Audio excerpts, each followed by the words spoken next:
Morning did not come to him with light. Morning came with smells. The damp scent of cement after a long night. The odor of garbage torn open from plastic bags not yet taken away. The trace of engine oil still clinging to the road.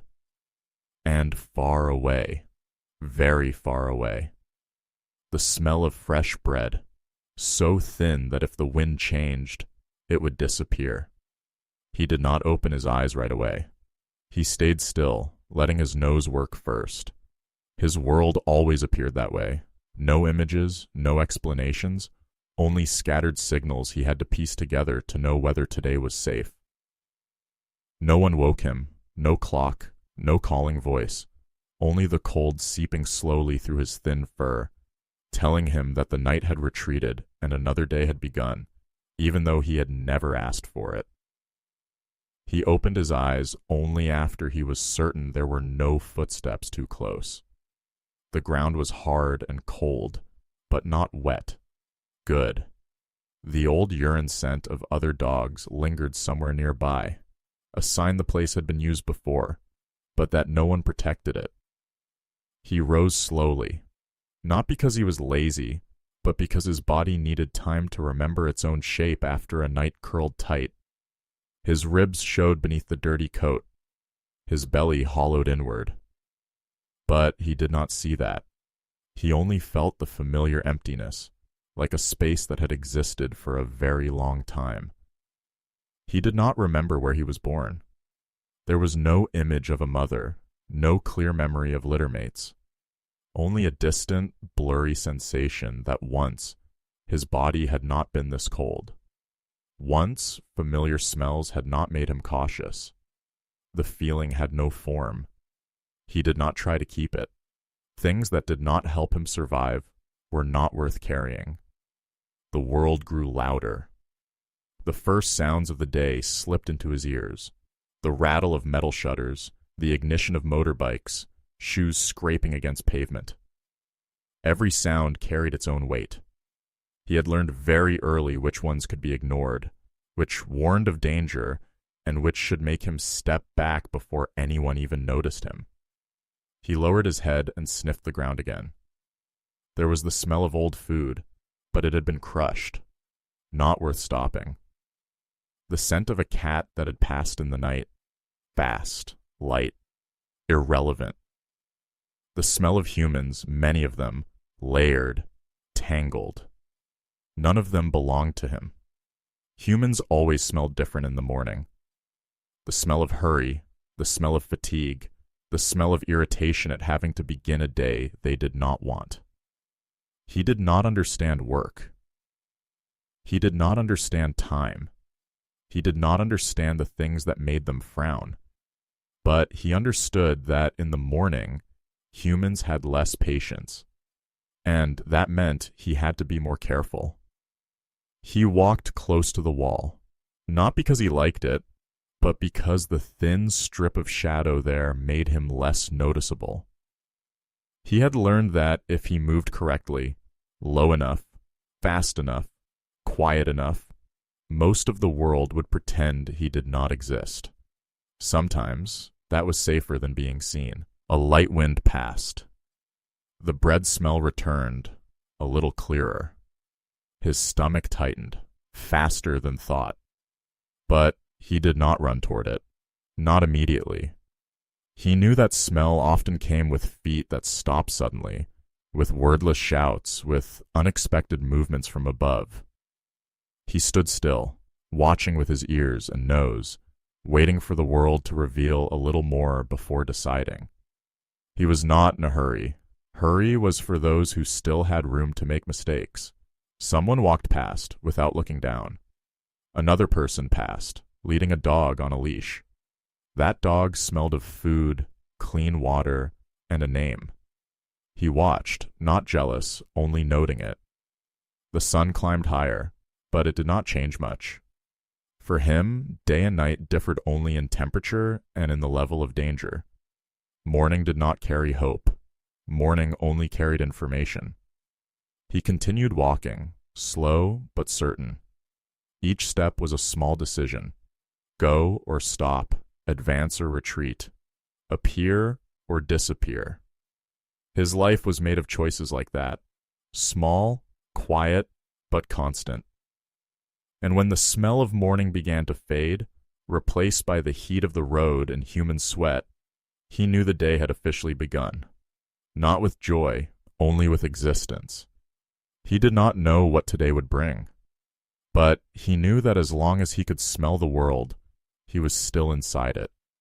And sometimes, that alone was already a way to live. He did not see people first. He heard them coming. This city was not built from buildings. It was built from footsteps that never stopped. He stood at the edge of the road, where even the thinnest shadow was still enough to hide a small body. His ears lifted, not toward any one person, but open to every direction. Every passing step carried information, fast or slow, heavy or light, confident or uncertain. That was how he learned to read humans. There were hurried steps, rushed, never fully touching the ground. These rarely looked down. The ones who carried them were chasing something ahead, and there was no space for any creature outside their path. With steps like those, he kept his distance. He did not approach. He did not draw attention. There were heavy steps, dragging, as if the earth were holding them back. They smelled of exhaustion, sometimes sharp with irritation. Those who carried them were easy to anger, easy to kick whatever lay in the wrong place. He had learned that lesson too many times to test it again. There were uneven steps, tilted, off balance, with the scent of old alcohol. Unpredictable. He stayed away. And then there were very fast steps, very decisive, without hesitation, without deviation. These were not for him. They passed through everything. He did not need to see a face to know. The city woke to the rhythm of human feet. Shoes striking pavement formed a language understood only by those who had to live close to the ground. He stood still, letting the current of people flow like water, not entering it, not crossing it. Sometimes, someone stopped. Not because of him.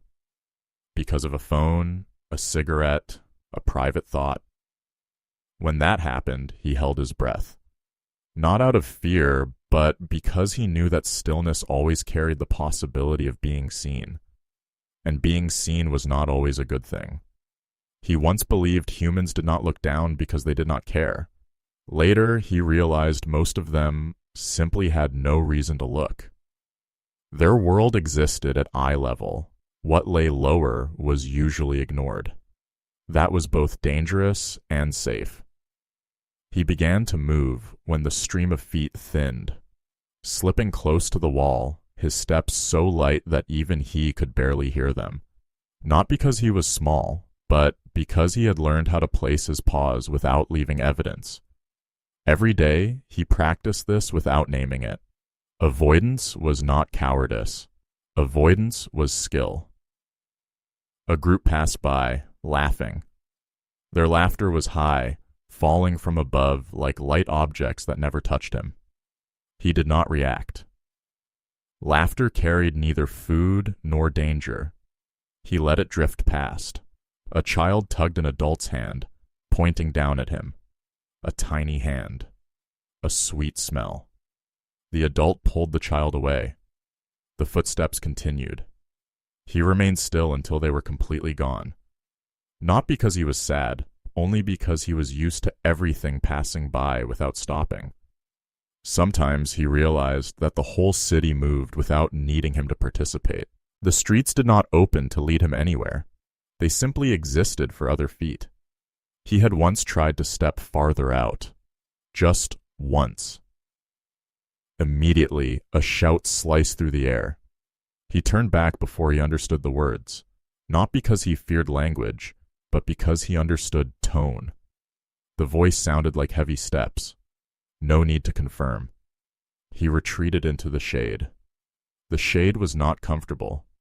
But the shade did not ask who he was, and it did not demand that he leave. Morning passed that way, streams of feet appearing, then disappearing. No one noticed the creature learning how to survive in the cracks of the city. With each day, he understood one thing more clearly. To live here, he must not become an obstacle. He had to be empty space. Empty space was not collided with. Empty space was not called. Empty space was safe. And so, in a city always in motion, he learned his most important lesson. Not how to move forward, but how not to be touched. The city kept walking without knowing him. And he, standing at the edge of the human current, learned to exist by leaving no footprints. Sometimes, disappearing was not the same as being gone. Sometimes, it was the only way to remain. There are sounds that make someone turn their head, even without seeing who calls. He heard those sounds every day. They were not calling him, but they taught him something very clearly. There were creatures who were awaited. He knew that dogs with homes had names, not because anyone had ever told him, but because he had heard the way names were spoken. A calling voice was not the same as a command, and not the same as a shout to drive something away.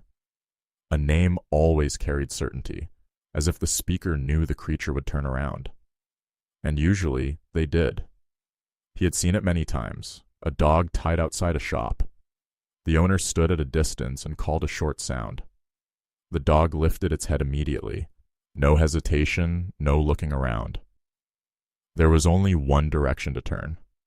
Another time, at the mouth of an alley, a woman called her dog's name in a softer, gentler voice. The dog had been busy sniffing the ground, but when the name rang out, it stopped, as if an invisible thread had pulled tight between the two beings. He stood a few meters away. He heard everything, but there was no sound meant for him. At first, he thought perhaps he had not heard clearly. He listened harder, but no. Names always passed by him without stopping. They slid past like things that did not need to touch him. Gradually, he understood that a name was not just a sound. A name was a promise, that if you turned around, someone would be there behind you. He did not have that promise. Once, he tried turning his head when he heard a call. Not because he believed it was for him, but out of curiosity. The moment happened quickly. The caller looked straight through him, their gaze passing over before landing on another dog. The name came again, clearer. The other dog ran forward. He stood still, not embarrassed, only noting that he had been mistaken. After that, he stopped turning around. He learned to separate sounds, which ones carried names, which were only wind, footsteps, metal striking metal. A sound with a name always had weight. It did not have to be loud, only right. That sound never called him. Some afternoons, he lay beneath a tree near the park. People walked their dogs past him. Names were spoken again and again, each one different, short, long, rounded, sharp. But they all shared this. When the sound appeared, some creature answered. He watched the scene the way he watched rain, not trying to understand everything, not hoping to join. There was an advantage to having no name. No one called him back when he wanted to leave. No one expected him to stay in one place. No one felt disappointed if he did not turn around. Freedom in a very quiet form. But sometimes, in moments when he did not need to be alert, a thought still drifted through him. If there were a name, what would it be like? He did not know. He could not picture it. It was only a vague emptiness, like the feeling of a birthplace he could not remember. A name was not something you could invent for yourself. It had to be given. And no one had given him one. One evening, a drunk person shouted a random name into the street. The sound shattered in the air. No creature answered. He did not turn. He knew the difference between a true name and a meaningless noise. A true name always carried patience. The caller waited, even if only for a heartbeat. No one had ever waited for him to come back. He continued to live without a name. He navigated by smell, avoided danger by sound, recognized humans by their footsteps. A name did not help him find food. A name did not help him avoid a kick. A name did not make the ground warmer. This world did not require him to have a name in order to exist. And over time, not turning around became instinct, even if someone accidentally called a sound almost like one. He did not react. Turning was an action with conditions. He did not possess those conditions. He kept walking, light and low. A creature not called. A creature not held. Some names are spoken to pull someone back, and some beings learn to live without ever turning around. He belonged to the latter. He did not search for comfort. He searched for signs that he might survive the night. Sometimes, that sign was nothing more than warmth left on the ground. And sometimes, that warmth itself was a trap. He learned this on an evening that seemed no different from any other. It was colder than usual. Wind slipped through cracks between buildings, carrying the smell of cooling metal and dust. He had walked all day without finding any place sheltered enough from the wind. When he discovered a strip of warmth beneath a car that had just driven away, he stopped. Not because he felt joy, only because his body reacted faster than thought. The ground still held heat. Not much, but enough to soothe the tightness in his belly. He lay down, curled himself, placed his chin on his front paws. The warmth spread slowly, like a very small promise. He did not fall asleep right away. He always left part of his awareness for the world. Ears open, nose working. But the cold had tired him. In that moment, he forgot that warmth rarely existed alone. A sound came from above. Not a voice, not familiar footsteps, movement abrupt. He did not have time to stand before a foot came down. It did not land completely, but it came close enough that no explanation was necessary. The ground shook. The air tore open with a shout whose meaning he did not need to know. He ran. No thinking. No looking back. His body decided before pain had time to form. He burst out of that warm patch, claws scraping across the freezing road. His heart hammered, frantic, as if trying to escape. Behind him, footsteps followed for a few strides, then stopped. He did not stop immediately. He ran farther, far enough for the smell of danger to fade. Only when his lungs began to hurt did he slip into a dark gap between two walls. There was no warmth, only cold. But cold did not strike. He pressed himself against the ground, slowing his breath. His whole body trembled. He could not tell whether from cold or from the echo of reflex.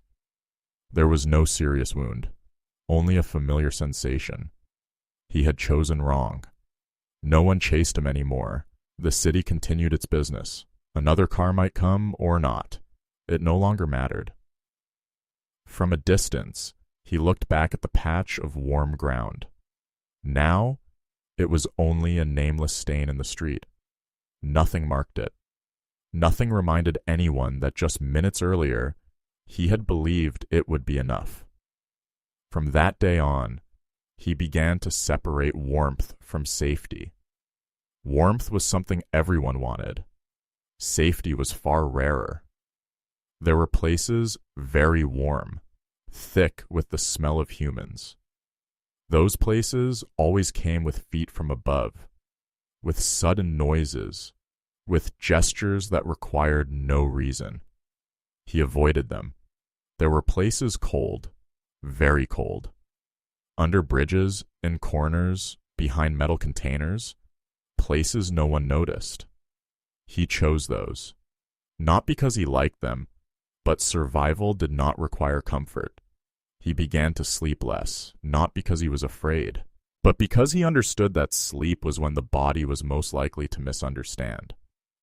Each time he lay down, he asked the same question silently. Why is this place warm? If the answer was, because someone has just been here, he stood up and kept walking.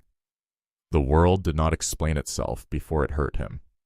He learned that very early, but it was only that evening that the lesson carved itself into his body. No one apologized. No one knew he had been there. Everything continued as if he had never existed. And perhaps that was why he was still alive. When night fully settled, he found another place, cold, hard, carrying no new scent. He lay down without hope, only trying to keep himself intact until morning. After that, whenever he found warmth, he paused longer to observe. Not everything comfortable wanted him to stay, and not every cold place intended to drive him away. He did not believe in words. He believed in movement, especially the movement of hands, because hands always did what they truly meant to do. He learned that very early, not through thought, but through the times he had come too close. There were hands that threw food. The motion was quick, decisive, usually carrying the smell of old bread or cold rice. The food hit the ground before the hand withdrew. There was no intention to touch. He understood. With those hands, he waited for the movement to finish before stepping forward. There were hands that drove him away, palms open, sweeping sideways, accompanied by sound. They did not need to hit. It was enough for the air to be torn. These hands appeared when he stood in the wrong place, or simply existed at the wrong moment. He stepped back before the arc of the motion was complete. There were hands clenched tight. Those were not for him. They carried the smell of tension, of anger gathered and held. He kept away, not out of fear, but because there was no need to test them. And then there were hands that pretended to reach down, the most dangerous kind. They moved slowly, palms open, voices softening. The air shifted, as if the world had suddenly become gentle. He had approached hands like that once. Once was enough. The hand withdrew suddenly. Laughter broke from above. There was no pain, but there was something heavier, awkwardness, and then silence. After that, he never took another step forward until the hand had touched the ground. He did not judge. He had no reason to. Humans use their hands for many things. Not all of them were meant for him. He simply remembered. Each passing hand left a very brief trace in his mind. Not an image, but a feeling. Safe or not, continue or stop. One noon, he stood at the corner of the market. The smell of food was so thick it drowned everything else. He did not go inside. He waited at the edge, where people's hands were busier with one another than with him. A hand threw him a piece of bread. It did not look down.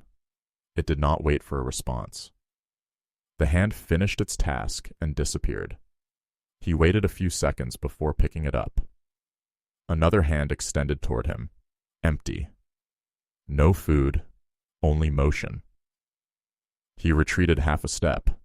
The hand withdrew. Nothing happened. It was a fair exchange. He began to realize that hands rarely lied. They always announced what was about to happen, even if only for an instant. You just had to look correctly. Some people bent down, their hands stopping halfway, as if uncertain. Those hands usually did nothing. He remained still, neither advancing nor retreating. Some people walked past without their hands changing rhythm at all. Those hands did not concern him. He ignored them. Occasionally, a hand placed food on the ground very slowly. Touch, withdraw, no glance. These hands were rare. He did not rush forward. He waited. Not because he doubted, but because he knew rare things did not vanish quickly. Once, such a hand appeared for many days in a row. Always the same hour, always the same place. No calling, no touching. He did not attach himself. He did not expect. He only memorized the rhythm. Then one day, the hand did not come. No explanation, no sign. The city had simply lost one familiar movement. He waited longer than usual, only out of habit. Then he left. Hands disappeared the same way they arrived. Without warning, without needing a reason. He continued living among hands like that. He did not beg, he did not resent. Hands did not need to understand him, and he did not need to understand them, only to remember. He did not search for good hands, he only avoided the bad ones. Between those two things, he learned how to keep going. Not everything safe has a shape. Some things exist only in sound. He did not remember faces, but there was a voice he would still recognize if he ever heard it again. There had once been such a voice. He did not know when, did not know where. The memory carried no image, no color, only a sound rising among other noises, making his body loosen before thought could arrive. The voice was not loud, not hurried, did not call a name. It was only a slow sequence of tones, steady, without command, without pushing, without pulling. The first time he heard it, he did not turn. Not out of fear, but because he did not know what to do with a feeling like that. The world rarely gave him anything without attaching a condition. But the voice did not come closer, did not bend down, did not reach out a hand. The sound simply remained there, near enough to hear, far enough to demand nothing. He stood still, ears open. His body did not tighten as it usually did. When the voice stopped, nothing happened. No feet, no shouting, no sudden movement from above. It was as if the world had passed by him more gently than usual. After that, the voice disappeared, leaving no trace, like many other things. He did not know who it belonged to. He did not remember the scent, did not remember the footsteps, only the sound. From that day on, he began to pay more attention to human voices. Not the content, but the rhythm. There were voices high, sharp, broken. These usually came with fast hands and heavy feet. He avoided them. There were voices low and even, but carrying impatience. Those could change direction quickly. He did not approach. And very rarely, there were voices that did not require anything from him at all. They simply spoke, and then were done. Such voices did not try to gather attention. They did not ask, did not promise. They existed, and then allowed everything to decide for itself. Whenever he heard something close to that sound, his ears lifted even if his body remained still. Not from hope, from memory. He did not search for a person. He searched for a feeling. The feeling of not needing to retreat, not needing to advance, not needing to guess what would happen next. Once, someone talked on the phone near where he lay. The voice was slow, deep, unchanging. Not speaking to him, not looking down. He stayed still the entire time. Not from fear of being discovered, but because there was no reason to move. When the person left, nothing remained. But his body had recorded another rhythm. He did not assemble memories into stories. They were only fragments, scattered, enough for comparison. A safe voice did not try to make him turn. It did not call, did not hold. It was like a wind passing by without knocking anything over. He had heard people call their dogs in sweet tones. Those voices carried ownership. They wanted a response. The voice in his memory did not want anything. Perhaps that was why it stayed longer. The city held many sounds. engines, metal, footsteps. Among all that, a gentle voice was not easy to survive. But once it had existed, it was difficult to erase completely. He did not wait for it to return. He did not linger in familiar places. He did not hope. He simply listened. Each day, when his ears opened to the world, the memory was still there. Not clear, not sharp, but enough to distinguish. Not every sound was harmless, but some sounds did not require defense. And for a creature accustomed to avoidance, that was rare. He did not know whether he would ever hear that voice again.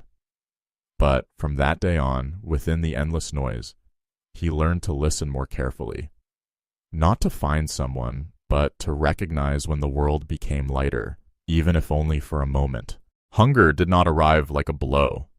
It came slowly, slowly enough to make one believe it could still be endured.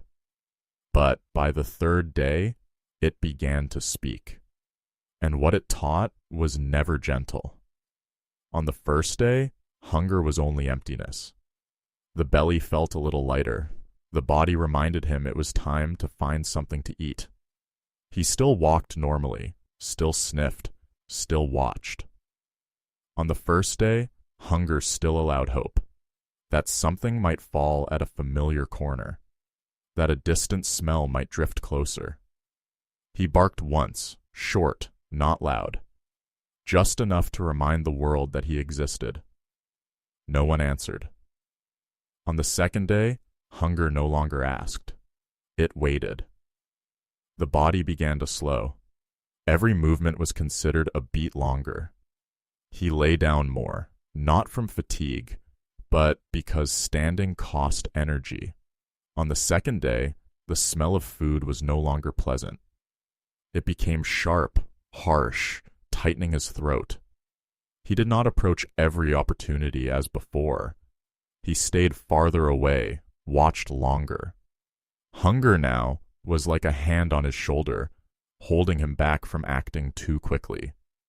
On the third day, hunger changed its voice. It began to teach, not with words, but with calculation. It taught that every sprint consumed. Every bark burned something that could not be replaced. Every conflict was an expensive expense. On the third day, another dog appeared in front of a pile of food. The dog was bigger, fur thick, eyes steady. He stopped. Not because he was afraid, but because hunger had already finished the calculation. A fight might be won, but winning did not mean he would still have the strength to finish the meal. If he lost, there was no need to count further. He stepped back. The other dog growled, not out of anger, but to confirm. He understood that language. He stepped back again. There were days hunger made him reckless, but not the third day. The third day taught that survival was not always about taking. Sometimes it was knowing when to let go. He waited at the edge, scenting the air. When the other dog finished and left, very little remained. But enough. Hunger taught him that little was still better than none, and safety was better than full. After that, he no longer rushed at everything that smelled like food. He observed first. He looked at who was there, who held the right, who was ready to defend it. He learned to eat fast without panic, to stop at the correct moment, to retreat when necessary. Hunger also taught silence. Barking did not make food appear. It only gathered attention. And attention was rarely good. After long days without eating, his ears grew sharper, his eyes clearer, but his body grew lighter in a way that was not kind. Ribs showed, his belly tightened inward. Each breath carried a hollow feeling, but his mind stayed awake. Hunger did not make him stupid. It made him precise. He knew when to come close, when to wait, when to disappear completely. Some believed hunger made an animal vicious. Not exactly. Long hunger taught him economy. Economy of energy, economy of emotion. He did not hate the other dog, did not resent it. He simply recorded the location, the smell, and the outcome. This city did not reward the reckless. It rewarded those who could calculate. Hunger did not give him food, but it gave him an invisible map of limits. And that map allowed him to move through one more day. He did not thank hunger, but he obeyed, because in a world without promises, lessons that kept him alive, even harsh ones, were worth remembering. Some things do not need to be hidden to become forbidden. They are right there in front of you, complete, unmistakable. And one very quiet growl is enough to understand. Not everything that can be seen can be touched. The bowl stood near the wall, plastic, chipped at one edge. He noticed it from afar, not first with his eyes, but with smell. The scent of food was clear, whole, not torn apart by wind like the others drifting through the streets. He stopped. Not from fear, but from experience. Beside the bowl lay a chain, neither long nor short, but sufficient to define a boundary. At the other end stood a dog, clean fur, bright eyes. Its body upright with nothing to prove. He did not take another step. The other dog did not charge, only released a low growl. Not loud, not extended. But enough, no translation required, no guessing. Everyone understood this language. He moved back half a step, not lowering his head, not turning away yet. Just far enough to show the message had been received. Some dogs guarded food with teeth. Some guarded it with sound. This one had both, yet did not need to use them. The bowl remained there, full, unchanged. He watched for a few more seconds, not out of greed, only to remember. Remember the scent. Remember the location. Remember the simple fact. Some things exist, but are not meant for him. He had mistaken such things before. Low bowls, half-open doors, yards that seemed unwatched. Each mistake demanded payment. In torn skin, in pain, in lost energy. Hunger had taught him arithmetic. And this equation was clear. A full bowl did not equal a meal. It only equaled greater risk. He turned away, neither slow nor fast. Behind him, the other dog began to eat, chewing steadily, without hurry, without fear of loss. He heard it all, but did not look back. Some sounds should not be kept in the mind too long. Along the road, he found another bowl. Empty, tipped over, carrying an old scent. He sniffed it, without hope, only habit. The city was full of such traces.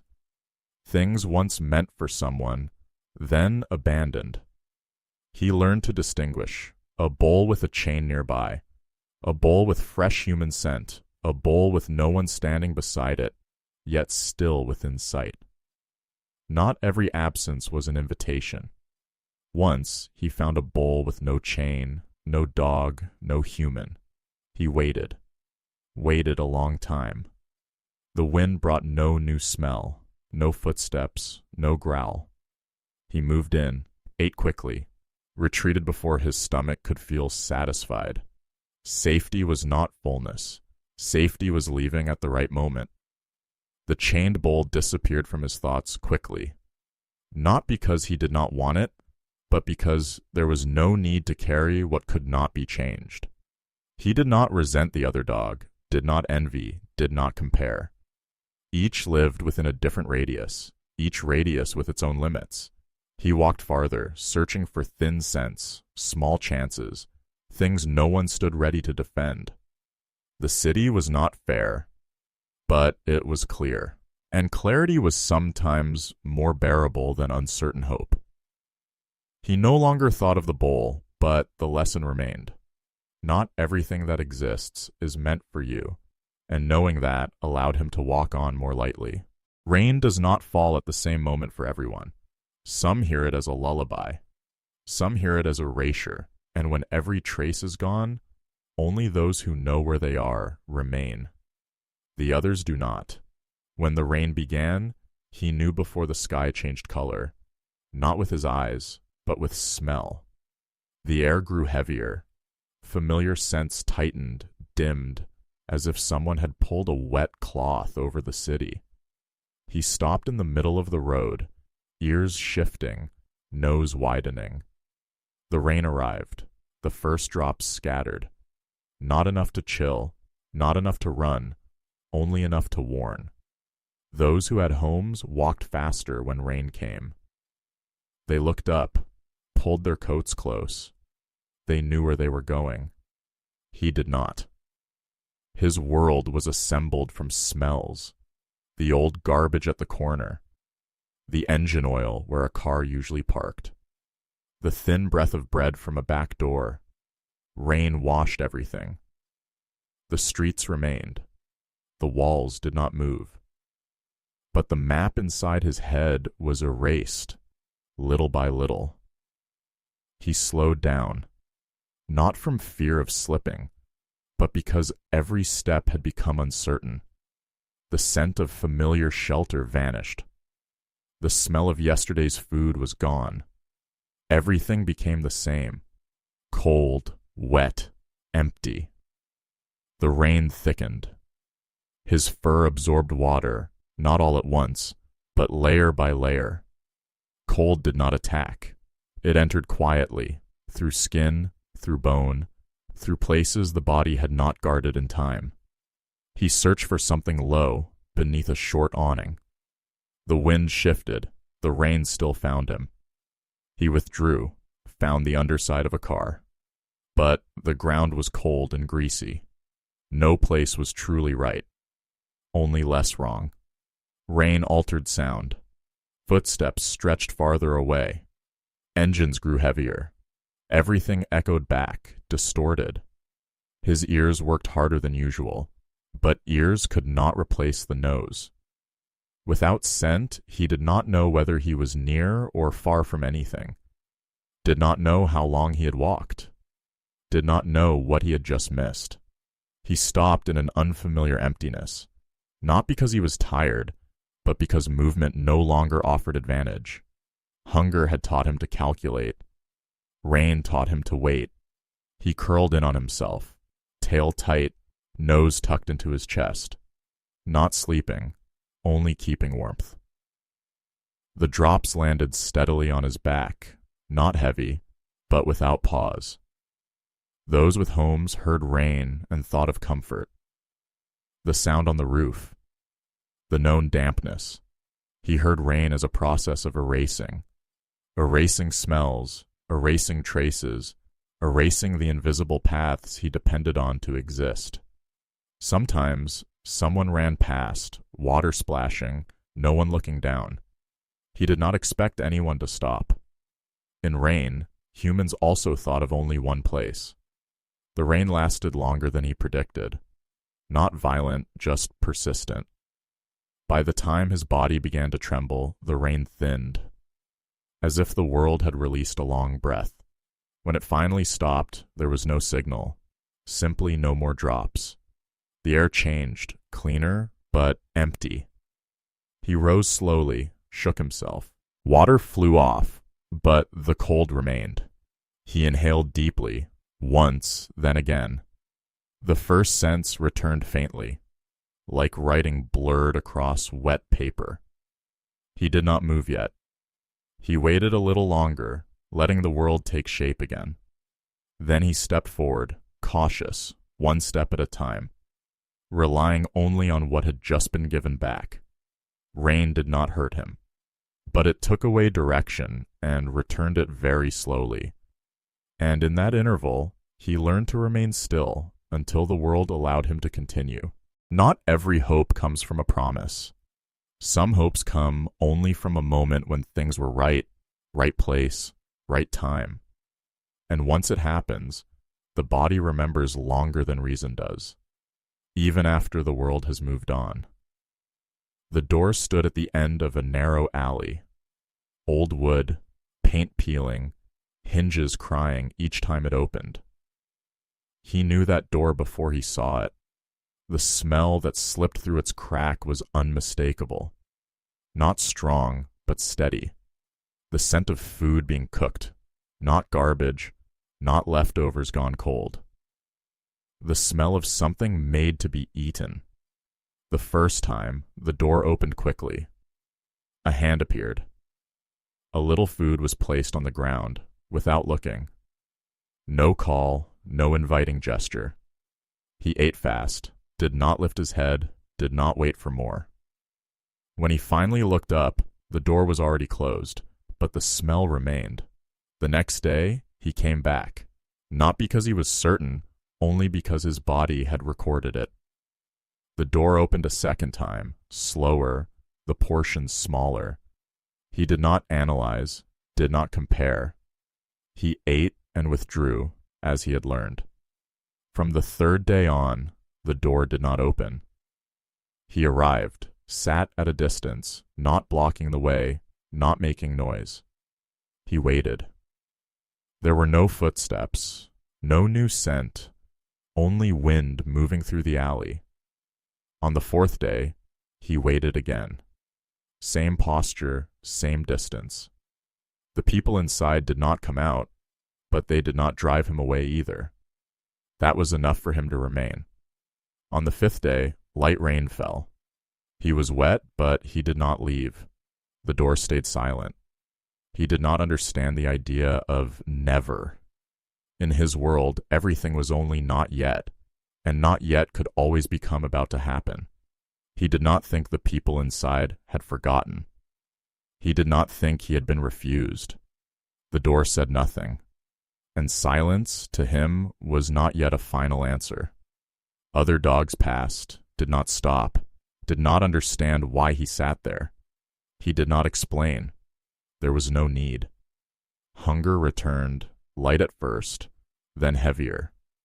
He moved a little farther from the door, but remained within smelling distance. Each morning, he returned to the same spot. Not from great hope, only because a habit had formed. On the sixth day, someone opened the door, but not for him. They stepped out, saw him, and closed it again.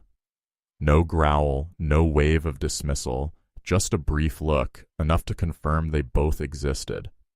He did not run, did not move closer. He simply stood there, as if nothing had changed. After that day, he did not come back. Not because he understood, but because the scent had faded. Familiar smells disappear slowly, slowly enough for him to adjust. The door was still there, but it no longer called to him through any sense. He walked on, not hurried, not looking back. The city had many doors, but very few had ever opened. He did not gather this memory in order to hurt. He placed it quietly in a corner, a place to remember that once waiting had made sense. He did not know why the door no longer opened, but he knew he had waited long enough to learn something small. Some things do not vanish at once. They simply, gently, teach you when it is time to walk away. At night, the city is not dark. It is only bright in places that are not meant for him. The lights are always there, warm enough to see, but not to enter. When the sun withdraws completely, the city changes its voice. Day speaks in footsteps. Night speaks in light. Streaks of lamps stretching across the road. Shop lights, house lights, headlights that pass and disappear. From afar, everything looks warm. He knows light has no smell, but he has learned that light usually comes with humans, and humans usually come with the unpredictable. He does not approach at once. He stands at the edge of shadow, where light reaches but not enough to reveal a clear shape. On cold nights, yellow light spilling through the glass makes the ground appear softer, as if a few more steps would be enough to lie down and rest. But he does not step forward. Warm things rarely last, and when they vanish, the cold arrives quickly. He tried once.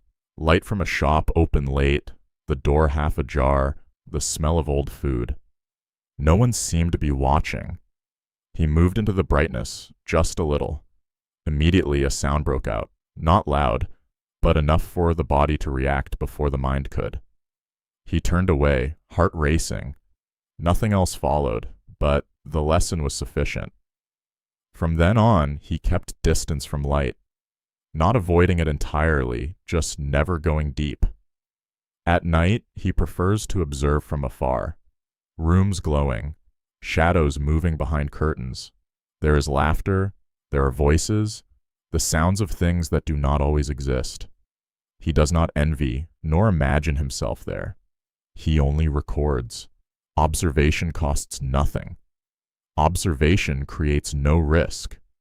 Observation allows him to exist one more night. Other dogs sometimes sleep close to the light. Some are fed, some are driven away. He watches, but does not imitate. Every creature has its own threshold, and his lies at the border between light and dark. There he can see enough to avoid danger, hear enough to know when to move, and still keep space for himself. The night deepens, lights go out. Places once warm become dark like everything else. No warning, no farewell. If you are too close, the change can startle you, but from a distance, it is only like a breath. He shifts position, finds a familiar corner. Not perfect, but acceptable. Night does not need to be comfortable. It only needs to be survived. Sometimes he lifts his head toward the few lights still left far away. Small, faint, but steady. Those lights do not call, do not promise. They simply exist. And that is enough. He curls in on himself, not sleeping deeply, ears still open. The light grows more distant, but the darkness is familiar. He does not hate the lamps. He only understands that seeing them from afar is enough.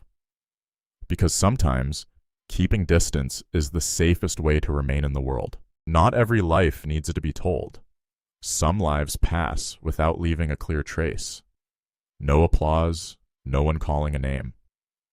And yet they still happen, every day, undeniably real.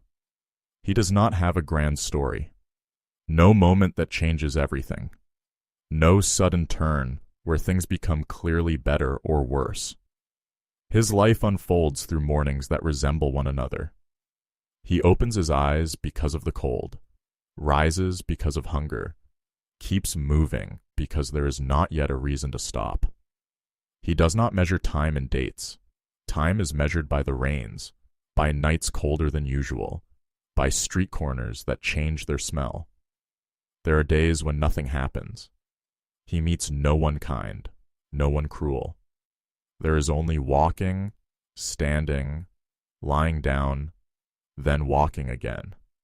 From a distance, such a life might appear empty, but inside it is not. He feels many things, more than people might think.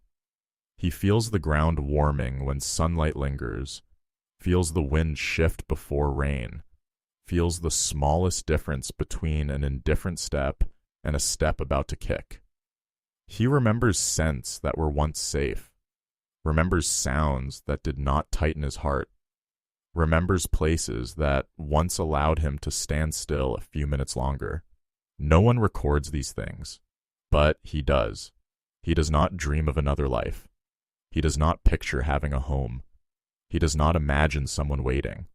Not because he does not want to, but because such imaginings would not carry him any farther. Instead, he focuses on the smallest present, a patch of shade, a dry place after rain, a scent of food close enough to approach. He waits, but not for miracles. He waits for a morning that is not too cold, for a day when he does not have to run, for the world to allow him to exist without being noticed. Some beings exist by leaving marks. He exists by causing none.